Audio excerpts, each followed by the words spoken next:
Yes, advocate Jayasuryan, ഇവിടെ സംസ്ഥാന സർക്കാർ എല്ലാം ക്രിയാത്മകമായും സർഗാത്മകമായും ചെയ്യുന്നു, ഒരു കുഴപ്പമില്ല. പക്ഷേ കേന്ദ്രമാണ് സാമ്പത്തികമായി ഞെരുക്കുന്നത് എന്നാണ് പറയുന്നത്.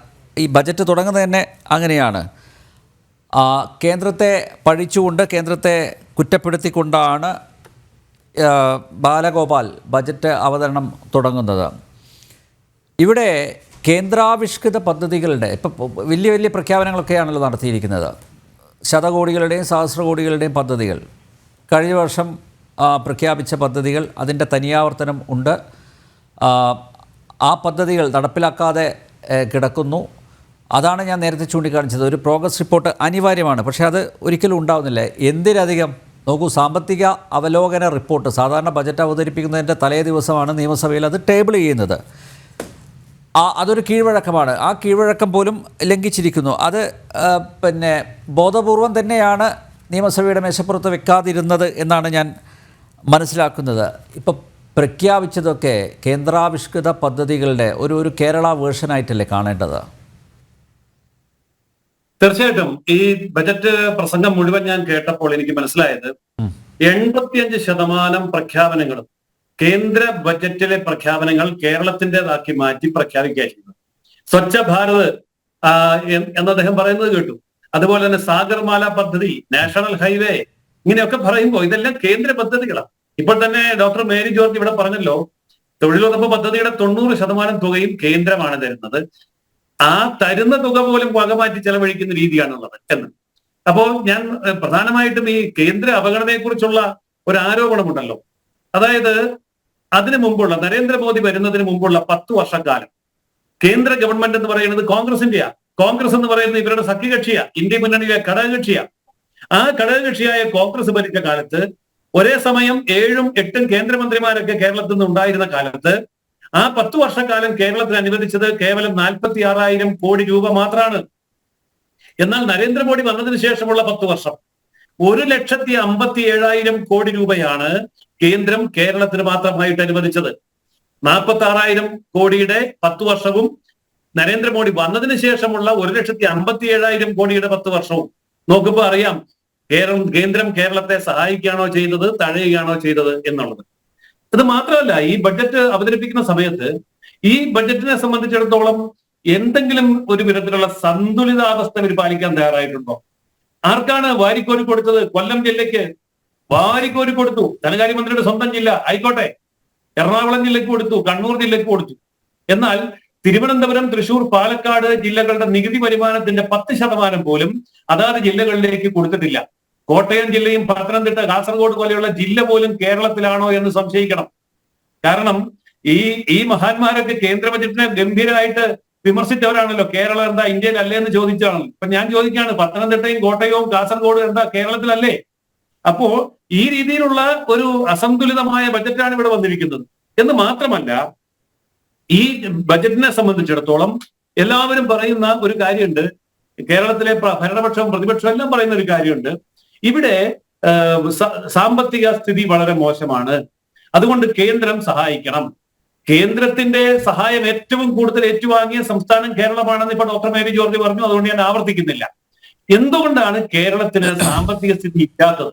ഈ വസ്തുത ആരും ചർച്ച ചെയ്യുന്നില്ല. കേരളത്തിന് എന്തുകൊണ്ടാണ് സാമ്പത്തികം ഇല്ലാത്തത്?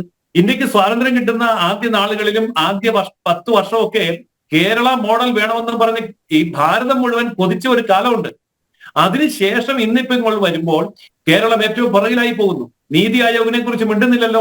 നീതി ആയോഗ് വളരെ ഇഷ്ടപ്പെട്ട ഒരു സംഭവമായിരുന്നു ഇടതുപക്ഷ മന്ത്രിസഭയ്ക്ക്. പക്ഷെ ഇപ്പൊ നീതി ആയോഗിന്റെ പുതിയ കണക്ക് വന്നു. 28 സംസ്ഥാനങ്ങൾ ഉള്ളതിൽ എത്രയാ 18 സംസ്ഥാനം, മുൻനിര സംസ്ഥാനങ്ങളിൽ 15ാം സ്ഥാനം. അതാണ് കേരളത്തിൽ എന്ന് പറയുമ്പോൾ ഇപ്പൊ നീതി ആയോഗിനെ വിട്ടു.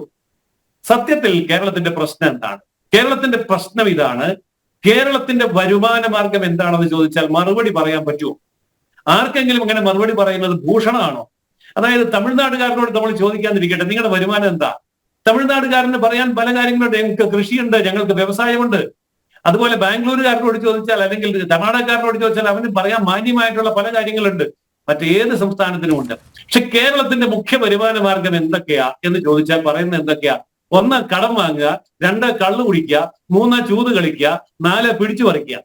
ഇതൊരു വ്യക്തിയാണ് ചെയ്യുന്നതെന്നിരിക്കട്ടെ. കടം വാങ്ങിച്ച് കള്ളു കുടിച്ച് ചൂത് കളിച്ച് പിടിച്ചു പറിച്ച് നടക്കുന്ന ഒരു മനുഷ്യനെ നമ്മൾ സാധാരണ എന്താ പറയാ? അപ്പൊ ഒരു സർക്കാർ അത് ചെയ്യുകയാണെങ്കിലോ? അപ്പോ സർക്കാരിന്റെ മുഖ്യ വരുമാന മാർഗം കടം.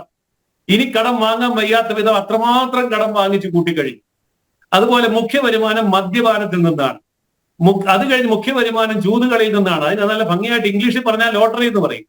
പിന്നെയോ പിന്നെ സെസ് അത് ഇത് മറ്റ് സംസ്ഥാനങ്ങളിലുള്ള പെട്രോളിന്റെയും ഡീസലിന്റെയും വിലയേക്കാൾ 5 രൂപ 8 രൂപ കൂടുതലാണ് കേരളത്തിൽ. പിടിച്ചു പറയല്ലേ ഇത്? അങ്ങനെയൊക്കെയുള്ള വരുമാന മാർഗമാണ് കേരളം ഉണ്ടാക്കിയിരിക്കുന്നത്. എന്നാൽ കേരളത്തില് ആണ് ഇന്ത്യയിൽ ആദ്യമായിട്ട് IT പാർക്ക് ഉണ്ടാക്കിയ സംസ്ഥാനം കേരള. ആ IT പാർക്കും IT-യുടെ അവസ്ഥ ഇപ്പൊ എവിടെ കിടക്കുന്നു? IT ഉണ്ട്, റബ്ബർ ഉണ്ട്, മെഡിക്കൽ ടൂറിസം ഉണ്ട്, പിൽഗ്രിം ടൂറിസം ഉണ്ട്, സ്പൈസസ് ഉണ്ട്, ഫിഷറീസ് ഉണ്ട്, നാളികേരമുണ്ട്, നെല്ലുണ്ട്, എന്തെല്ലാം വരുമാന മാർഗങ്ങൾ നമുക്ക് ഉണ്ടാക്കാൻ കഴിയും കേരളത്തില്. പക്ഷെ ഇതിലേക്കൊന്നും സർക്കാരിന്റെ കണ്ണു പോകുന്നില്ല.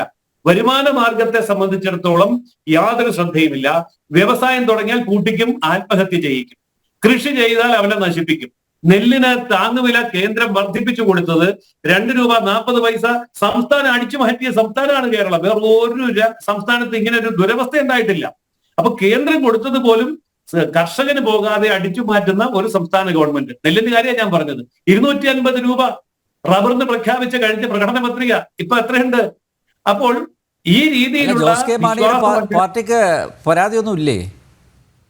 ജോസ് കെ മാണിക്ക് ഒരു തടയണ കെട്ടിക്കൊടുത്തിട്ടുണ്ട് കുളിക്കാൻ പാലായില്. അതിന് 5 കോടി കൊടുത്തിട്ടുണ്ട്.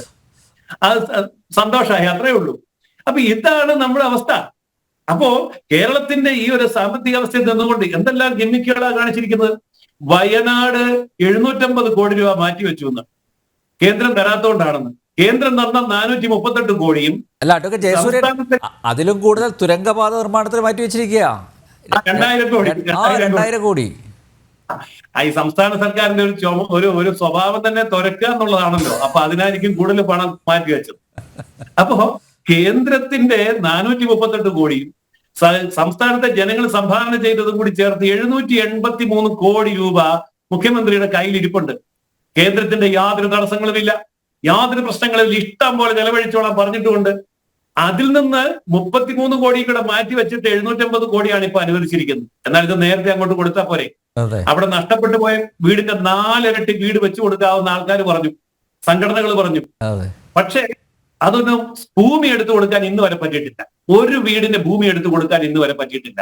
എത്ര വീടാണ് പോയതെന്ന് ചോദിച്ചാൽ കണക്കില്ല. ഇതാണ് അവസ്ഥ. അപ്പൊ ഇങ്ങനെയുള്ള ഒരു സംസ്ഥാനത്തിന്റെ മാനേജ്മെന്റ് ധനകാര്യ മാനേജ്മെന്റിനെ പ്രതിഫലിപ്പിക്കുന്ന രീതിയിലാണ് ഇപ്പോൾ ഈ ബജറ്റ് വന്നിരിക്കുന്നത്. എന്നിട്ട് ബജറ്റ് വന്നിട്ട് ഇപ്പൊ ആരെയൊക്കെയാ സഹായിച്ചത്, ആരെയൊക്കെയാ ദ്രോഹിച്ചത്? സർക്കാർ ഭൂമി പാട്ടത്തിനെടുത്തിരിക്കുന്ന എസ്റ്റേറ്റ് ഉടമകൾക്ക് ഇളവ് ചെയ്തു കൊടുക്കും. അവരുടെ കുടിശ്ശിക, അവരുടെ പലിശ, അവരുടെ പിഴപ്പലിശ ഇതൊക്കെ സെറ്റിൽമെന്റ് ചെയ്യാൻ തയ്യാറാണ്. ബജറ്റിൽ പറയുകയാണെന്ന് ഓർക്കണം. സാധാരണക്കാരൻ ഇവിടെ നിലം പുരയിടമാക്കാനും പുരയുടെ നിലമാക്കാനും തോട്ടം പുരയിടമാക്കാനും കിടന്ന് നെട്ടോട്ടം ഓടുകയാണ്. അവരെ കുറിച്ച് പരാമർശം പോലുമില്ല. അതുപോലെ മറ്റ് സംസ്ഥാനങ്ങളിൽ നിന്ന് ഇങ്ങോട്ട് വരുന്ന വാഹനങ്ങൾക്ക് അധിക നികുതി ഏൽപ്പിച്ച് വരുമാനം നേടും. കോടിക്കണക്ക് 1.5 കോടി രൂപ അങ്ങനെ നേടുമെന്നാ പറഞ്ഞത്. എന്ന് പറഞ്ഞാൽ ടൂറിസത്തിന്റെ കടക്കൽ കത്തിവെച്ചിരിക്കല്ലേ. ഇലക്ട്രോണിക് വെഹിക്കിൾസ് EVകൾക്ക് അധികമായിട്ടുള്ള നികുതി വരും, 30 കോടി രൂപ അങ്ങനെ ഉണ്ടാക്കും എന്നാണ് പറഞ്ഞിരിക്കുന്നത്. ബാർ ഹോട്ടലുകാർക്കും ഡിസ്റ്റിലറി ഉടമകൾക്കുമുള്ള പിഴയും പിഴപ്പലിശയും ഇളവ് ചെയ്തു കൊടുക്കും. അങ്ങനെയാണ് പറഞ്ഞിരിക്കുന്നത്. അത് വേണം. കാരണം അവരാണല്ലോ നമ്മളെ വെള്ളം കുടിക്കുന്നത്. അതുപോലെ ഗഹാൻ കർഷകന് ഇത് നിലയില്ലാത്ത കർഷകൻ ഒരു വായ്പ എടുക്കാൻ സഹകരണ സംഘത്തിൽ ചെന്നാൽ ഗഹാൻ എഴുതണം. 200 രൂപയായിരുന്നു 500 രൂപയാക്കി വർദ്ധിപ്പിച്ചു. അപ്പോൾ ഭൂനികുതി കൂട്ടിയ കാര്യം ഇവിടെ പറഞ്ഞു. ഞാൻ പിന്നെ അതിനെപ്പറ്റി ഒന്നും പറയുന്നില്ല. ഭൂനികുതി കൂട്ടുമ്പോൾ ഈ പറയുന്ന ഇടതുപക്ഷം പ്രതിപക്ഷത്തായിരുന്നെങ്കിലുള്ള സ്ഥിതി എന്താ? അപ്പൊ ഇങ്ങനെയുള്ള യാതൊരു വിധത്തിലുള്ള ദീർഘവീക്ഷണവും ഇല്ലാത്ത സർക്കാരിന്റെ വരുമാനത്തിന്റെ കടക്കൽ കത്തിവെക്കുന്ന നിലപാടുകളാണ് ഈ സർക്കാർ ഇപ്പോൾ എടുത്തുകൊണ്ടിരിക്കുന്നത്. പിന്നെ ഇവിടെ പറഞ്ഞ കാര്യങ്ങൾ എന്താ? പറഞ്ഞ കാര്യങ്ങളൊക്കെ തന്നെ കേന്ദ്ര ഗവൺമെന്റിന്റെ പദ്ധതി എടുത്തിട്ട് സംസ്ഥാന ധനമന്ത്രി വായിച്ച് കേൾപ്പിച്ചിട്ട് ഇതൊരു ബജറ്റാണ്, സ്റ്റേറ്റ് ബജറ്റാണ് എന്ന് പറയുന്ന ഒരു തരംതാണ ഒരു അവസ്ഥ ഇവിടെ പ്രഖ്യാപിച്ചത്. നേരത്തെ ഡോക്ടർ നേരിജോർ ചൂണ്ടിക്കാണിച്ചു 70ലധികം പദ്ധതികൾ. ഞാനും ശ്രദ്ധിച്ചു വായിച്ചപ്പോ 50 ലക്ഷം, 1/2 കോടി നീക്കി വെച്ചിരിക്കുന്നു, 1 കോടി നീക്കി വെച്ചു, 2 കോടി നീക്കി വെച്ചു, 5 കോടി നീക്കി വെച്ചു എന്ന് പറഞ്ഞ് 70ലധികം പദ്ധതികളാണ്. ഏതാണ്ട് 1/2 കോടി മുതൽ 5 കോടി വരെ നീക്കി വെച്ചത്. ഞാൻ ചോദിക്കട്ടെ, ഈ പറയുന്ന ഡിപ്പാർട്ട്മെന്റുകളുടെ കെട്ടിടത്തിന് പെയിന്റ് അടിക്കാൻ പോലും തികയില്ല ഈ പറയുന്ന 1 കോടി 2 കോടി 5 കോടി ഒന്നും. കാരണം അങ്ങനെയല്ല ഇവിടുത്തെ ചെലവ് പോകുന്നത്. എന്നാൽ മറുവശത്ത് എത്ര വലിയ തുകയാണ് ധൂർത്തടിച്ചുകൊണ്ടിരിക്കുന്നത്. ഞാനൊന്ന് ചോദിക്കട്ടെ, കേരളത്തിൽ നിന്ന് റിട്ടയർ ചെയ്യുന്ന IAS IPS ഉദ്യോഗസ്ഥന്മാര് വടക്കേ ഇന്ത്യയിലുള്ളവര് എന്താ വടക്കേ ഇന്ത്യയിലേക്ക് തിരിച്ചു വീട്ടിലോട്ട് പോകാത്തത്? അവരെയൊക്കെ ഇവിടെ പുനർനിയമനം നടത്തിയിരിക്കുക. കണ്ണൂർ എയർപോർട്ട് കൊടും നഷ്ടത്തിലാണ്. എന്നിട്ട് അതിന്റെ MD ആയിട്ട് വെച്ചിരിക്കുന്ന ആളിന്റെ ശമ്പളം 24 ലക്ഷം രൂപ ശമ്പളം ഒരു വർഷം ഉണ്ടായിരുന്നത് 50 ലക്ഷമായിട്ട് വർദ്ധിപ്പിച്ചു കൊടുത്തു. 2.5 ലക്ഷം രൂപയോളം പെൻഷനും ആനുകൂല്യവും വാങ്ങുന്നവർക്കാണ് വീണ്ടും ഒരു 2.5 ലക്ഷം, 4 ലക്ഷം, 5 ലക്ഷം ഒക്കെ ശമ്പളം കൊടുത്ത് ഇവിടെ നിർത്തിയിരിക്കുന്നത്. ഇതിന്റെ പുറകിലുള്ള രഹസ്യം എന്താ? ഇത് അന്വേഷിക്കേണ്ട കാര്യമല്ലേ? കാരണം അതിന്റെ പിന്നിൽ രഹസ്യങ്ങളുണ്ട്. കാരണം ഇവരൊക്കെ സർവീസിലിരുന്ന കാലത്ത് ഇഷ്ടം പോലെ കൽക്കാനും മോഷ്ടിക്കാനും മുഖ്യമന്ത്രിക്കും മന്ത്രിസഭയ്ക്കും അനുവാദം വെച്ച് കൊടുത്തവരാണ്. അപ്പൊ അവരെ ഉദ്ദിഷ്ട കാര്യത്തിൽ ഉപകാരസ്മരണ എന്നുള്ള നിലയിൽ നിയമിക്കണ്ടേ? അഡ്വക്കേറ്റ് ജയസൂര്യ, അതുപോലെ എത്രയേറെ ബോർഡുകളും കോർപ്പറേഷനും ഉണ്ട് അല്ലേ? നോക്കൂ, ഈ ബോർഡുകളും കോർപ്പറേഷനും അതിന്റെ ആവശ്യം എന്താ? അതിന് ഏറ്റവും നല്ല ഉദാഹരണം നമ്പ്യാരെ, നമുക്ക് ഈ സംസ്ഥാനത്തെ ജനസംഖ്യ അറിയാം, ഇവിടുത്തെ ചെറുപ്പക്കാരുടെ ഉദ്യോഗാർത്ഥികളുടെ എണ്ണം അറിയാം. ഇവിടെ PSC മെമ്പർമാരുടെ എണ്ണം, അതെ, ആ എണ്ണം ഒന്ന് എടുത്തു നോക്കുന്നു. PSC മെമ്പർമാർ എത്രയാണ്? 10 അല്ല 20 അല്ല, അങ്ങ് പോവുകയാണ്. ഞാൻ ചോദിക്കട്ടെ, ഉത്തർപ്രദേശ് അമേരിക്കയുടെ ശമ്പളവും കൂട്ടി ലക്ഷം രൂപ ഇരട്ടിയാക്കി ശമ്പളം. അമേരിക്കയുടെ ഒപ്പം ജനസംഖ്യയുള്ള ഉത്തർപ്രദേശ്, ആ ഉത്തർപ്രദേശിൽ PSC മെമ്പർമാരുടെ എണ്ണം 3 ആണെന്ന് ഓർക്കണം. വെറും 3. അവിടെ ഒരു പ്രശ്നമില്ലല്ലോ. അപ്പൊ ഇവിടെ എന്തിനാണ് 10-30 പേരെ വെച്ചിരിക്കുന്നത്? അവർക്കെല്ലാം ഈ ലക്ഷക്കണക്കിന് വാരിക്കോരി കൊടുക്കുന്നത്. അതുപോലെ പേഴ്സണൽ സ്റ്റാഫ്, ഇന്ത്യയിൽ ഒരൊറ്റ സംസ്ഥാനത്തേ ഉള്ളൂ 2-2.5 കൊല്ലം പേഴ്സണൽ സ്റ്റാഫായ ജീവിതകാലം മുഴുവൻ പെൻഷൻ. എന്തു വലിയ കൊള്ളയാണ് നടത്തുന്നത്!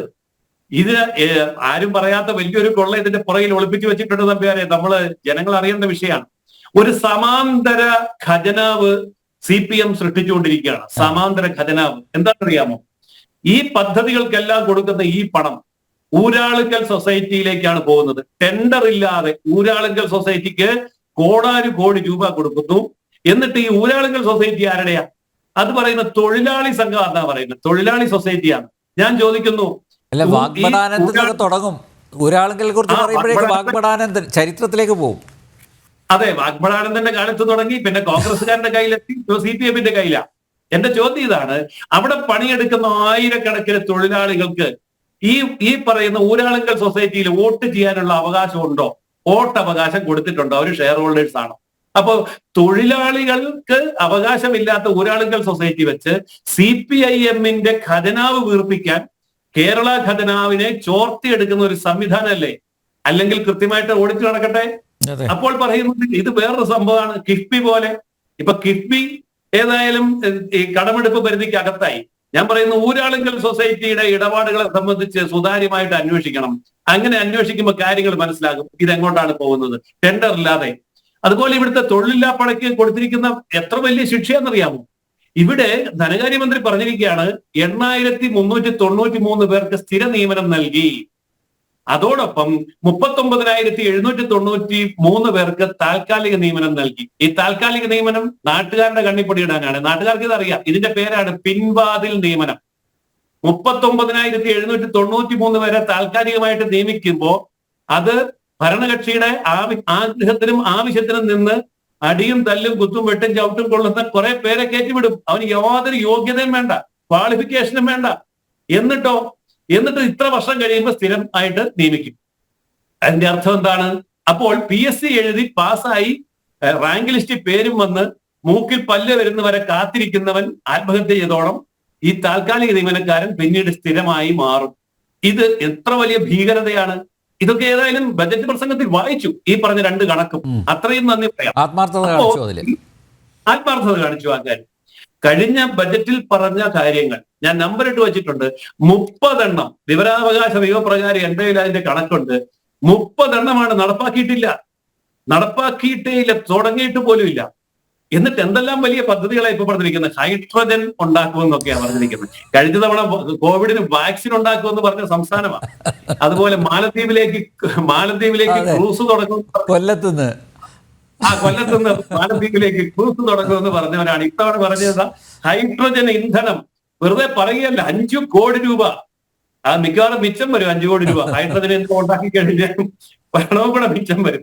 ഇങ്ങനെയൊക്കെയുള്ള മനുഷ്യനെ ചിരിപ്പിക്കുന്ന സംഗതിയായിട്ട് ഈ ബജറ്റിനെ ഇത്ര നിസ്സാരമാക്കി മാറ്റാൻ ഇദ്ദേഹത്തിനെ കൊണ്ട് മാത്രമേ പറ്റുള്ളൂ.